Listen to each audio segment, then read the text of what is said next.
Just now we've heard read that story of the visit of the three wise men who came to worship the baby Jesus. And it's a somewhat unusual story. There's not anybody that's a shepherd or an innkeeper. In fact, nobody from the land of Israel. Instead, what it's a story about is astrologers, wise men, who come from the east, probably Persia, all the way traveling here to Bethlehem to visit the newborn king. And what I want to suggest to you today is I think Matthew tells us this somewhat unusual story. And Matthew is the only gospel that has the story of the visit of the wise men. But he tells this story because I believe that he thinks there's something to be taught to all of us in our own seeking to find Jesus, that there are some lessons those Magi, their story, would teach all of us in any time, in any place, where we might want to find Jesus. Now, those Magi, as that's the word that Matthew uses, are astrologers. In their land, probably Persia again, in their land, very wise, learned men would study the skies at night. And they knew the paths of every star, every planet, and they kept very close track of the travels of those heavenly bodies across the night sky. And they did so expecting always to see kind of a regularity. And it was only if they saw something unusual that they would then take note, because like the people of those times, they believed that if something unusual happened in the night sky, it was a message sent by creation announcing something important. And that's what happened then, as we heard from Matthew. When those Magi were studying the night sky, they saw a great star. And to them, this had to be something important, so they began to follow the star. Now, we might assume that somewhere along their trip, they began to hear the prophecies that existed there in Israel, prophecies about the coming birth of a great king who would be unlike any other, a king who would reign over not just Israel, but all creation, and usher in a new time, a new place, whereby all of the world would be established in peace, in justice, and in love. And so those Magi connected the two things, the star, the story of a new king. And so they came to Israel looking for a new king. And as might be expected, they went to the most important place, to the most important people. For surely that's where a king would be found. They came to the capital city of Jerusalem. They immediately went to the most important person, the king there, King Herod. And they asked, where is this child to be born? Now, Herod, the king, is kind of clueless. He didn't know a child was to be born, and he didn't know where. But he called together his advisors, and amongst the priests, there was the memory of that ancient prophecy that said in Bethlehem, small town, not too far away, but in Bethlehem, the Messiah would be born. And that then leads those Magi, those wise men, to travel to Bethlehem to find the newborn king. And when they get there, again, they don't find that baby born in a palace or any place important. Instead, they discover that he was born in a stable and laid in a manger, and his parents are just two everyday, ordinary people, a young peasant teenager, a carpenter. They find the baby in the most ordinary circumstances, amongst the most ordinary people. And that then is a clue to us and anyone else who ever seeks to find this baby. You find Jesus not in the most important places amongst the most important people, but you find Jesus in the everyday ordinary, amongst everyday ordinary people. I'm reminded of a survey I once saw. It was done a couple of years ago, survey done amongst people in churches. And these were Christians of all theological backgrounds. These were people of all kinds of churches and all kinds of denominations. But the question they were asked was this: who has been most influential in your life of faith? Who has taught you the most about being a Christian? And they, even in this survey, gave a list of some possible answers. And of course, at the very top of the list were all those kind of important people of the last century who have perhaps maybe influenced people's lives. There was the Pope. There was Mother Teresa. Maybe Franklin. One of those folks who somehow have had an influence on all of us. Then a little bit further down the list, there were, religious professionals. Maybe a pastor has been influential in your life. But at the very bottom was another church member. And interesting enough, in answer to this survey, the majority of people said it wasn't one of those famous folks like the Pope or like Mother Teresa. It wasn't even a pastor. For the majority of folks, the most influential person in their life was a fellow church member. Somebody that they had been on a committee with, or maybe done a mission project with. Somebody they sang alongside in the choir, maybe somebody who they played softball with. It was somebody that they knew and saw, again, ordinary folks in ordinary places is where the majority of people said they learned to be a Christian. It's an important lesson that the story of the Magi are teaching us. Jesus was not to be found in the royal household. He was not to be found in the most important city, but instead an ordinary place amongst ordinary people. Anybody seeking Jesus is more likely to find him at the end of their pew than they are any place else. It's one reason why I believe Matthew tells that story.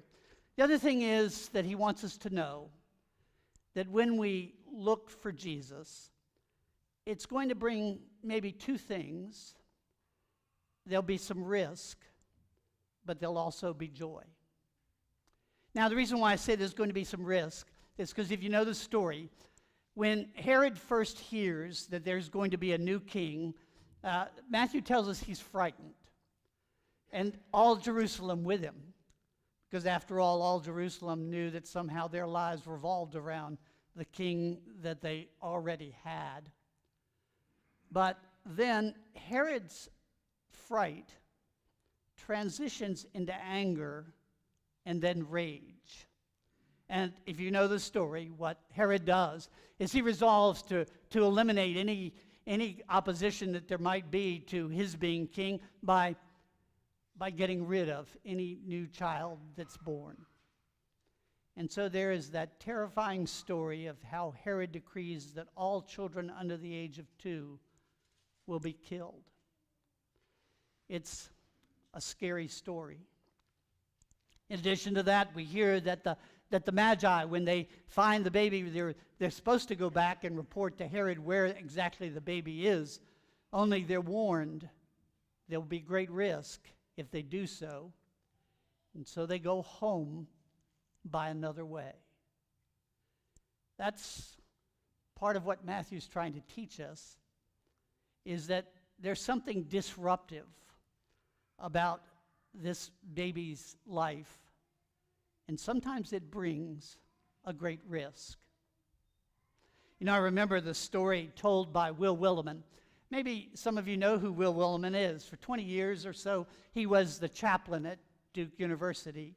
After being chaplain, he was elected and served as a bishop in our United Methodist Church. He's retired now, but he's back teaching part-time at the Divinity School at Duke. He still travels a great deal, preaches, writes. But anyway, at one time, Will Willimon told a story about when he was chaplain at Duke, that one day he got a phone call from a very agitated man who said, "I need to come talk to you." And Willimon said, "Well, I've got some time this afternoon if you want to come to my office." And the man did. And Willimon says that when the man came to his office, he immediately identified himself as the parent of a young woman who was in her final year there at Duke. And he said to her, he said to Bishop Willimon, he said, I have to tell you, our daughter came home last weekend, and she said to us the craziest thing. She announced to us that rather than going to law school, which had always been the plan, she had great grades, she was interning, she had interned at a law firm, she had even now been accepted at law school, but she announced to us that she wasn't going to law school. Instead, she said that she thinks she's being called by Jesus to go to Atlanta and to become a school teacher in a neighborhood where she had volunteered one year. And it was a stressed neighborhood. No doubt there was a great deal of crime and all kinds of risks involved. The man said to Bishop Willimon, he said, she evidently comes to church here, and she respects you a lot. He said, I need you to talk her out of this. He said, whatever it is she's got in her head that Jesus is calling her to do, you got to tell her she's wasting a great opportunity in front of her, and who knows what risks she's taking. And Willimon said, he said to the dad, he said, I've been at this long enough that I know I never get in between anybody and Jesus. He said, if your daughter feels like that's what she's supposed to do, it probably is. And he said, and she'll never be happy until she does what she thinks she's being called to do. See, that's something of what I mean when I say there's always risk. It's not just the danger of children being put to death, but there's a risk that established plans get upset and we get challenged and called to do new things that maybe we've never done before, to go places we've never been before, and who knows, there might even be some dangers. But that's somehow the nature of what happens when you go looking for Jesus. There are going to be some risks involved because you're going to more likely to have your life be disrupted or upset in some way. That's just his nature. But, and this is probably most important, when we take those kinds of risks, there is also joy. And again, Matthew, in telling us the story, makes sure that we understand this.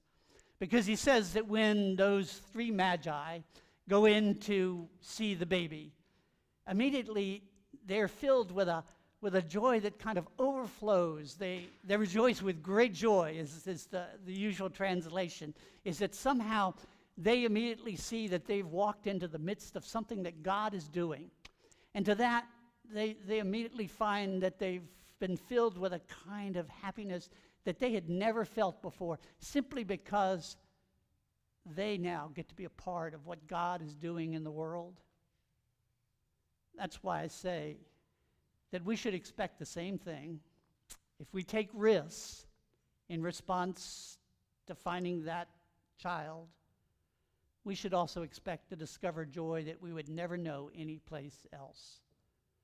Think again of that young woman and Will Willimon's words that she won't be happy unless she does what she feels that she's being called to do. Think about the kind of joy that she would have never had if she didn't do that. Think for yourself. Maybe you've had your own experiences where you've taken some risks or stepped out, and yet you've discovered that somehow it makes you happier to be able to serve somebody else rather than yourself, or to take some risk on behalf of somebody else. That's what Matthew's trying to get us to understand in telling us this story. Yes, Jesus is always found in unexpected places amongst unexpected people. And yes, sometimes that is disruptive. Sometimes there is a risk involved. But most importantly, there's a joy that's found when we seek Jesus. It's a challenge for us in a new year. Are we looking in the right place? If so, we'll find him, and he will bring joy. Amen.